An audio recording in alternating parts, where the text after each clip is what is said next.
যত্ন পেলে মানুষ যেমন ভালো থাকে, তেমনই গাছেরাও যত্ন পেলে না সতেজ হয়ে ওঠে। গাছগুলো তো নিয়ে এসেছি দিদিদের বাড়ির থেকে, কিন্তু জানো তো সময় হচ্ছে না গাছগুলোর যত্ন নেওয়ার। আজকে যেহেতু আমরা একটু তাড়াতাড়ি উঠেছি, সেজন্য বরকে বললাম তুমি আজকে গাছগুলোর একটু যত্ন নিও। আর আজকে সকালে টিফিনে বানিয়েছি সাদা আলুর তরকারি আর তার সাথে রুটি। আর রুটিগুলোকে একটু তেল দিয়ে ভেজে নিয়েছিলাম। সকালে ওর বাবা না কিছুই খেতে চায় না, সকালে চা আর বিস্কুট খেয়ে এই খাবারগুলো কিন্তু প্যাক করে নিয়ে যায়। আর ছেলেকে এদিকে একটু পড়তে বসিয়েছিলাম। রান্নাঘরের কাজগুলো মোটামুটি সেরে বিছানাটাও তুলে নিলাম। এখন জানো তো নিজেকে একেবারেই সময় দিতে পারি না, তাই 5 থেকে 10 মিনিট সময় বের করে একটু রোদে বসেছিলাম। আর এখন শীতকালের রোদটা তো জানোই কতটা ভালো লাগে। আর তারপর চলে গেছিলাম শাশুড়িমার ঘরে বিছানাটা তুলতে। তারপর বিছানাটা তুলে চলে এলাম বাথরুমে। কিছু কাপড় ছিল সেগুলো ধুয়ে দিলাম। সব কাজ করার আগে না কাপড়গুলো আগেই ধুয়ে দিই আমি, কারণ রোদ তো আমার জন্য আর থেমে থাকবে না। শহরের মেয়ে বা বউরা কিন্তু অনেক কাজ করে, তবুও তাদের তুলনা করা হয় গ্রামের মেয়ে বা বউদের সাথে। সবসময় একটা কথাই বলা হয়, গ্রামের মেয়ে বউদের প্রচুর কাজ থাকে। আচ্ছা, আমাদের শহরের মেয়ে বউরা কি বসে বসেই খায়? তারা কি কোনো কাজ করে না?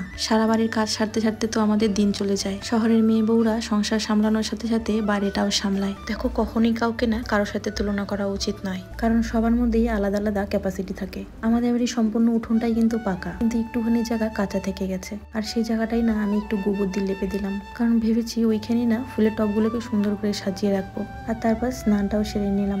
স্নানটা সেরেই প্রথম কাজ হলো আমার পুজো দিয়ে নেওয়া। আর তারপর রান্নাঘরে গিয়ে রান্নাটাও চাপিয়ে দিলাম।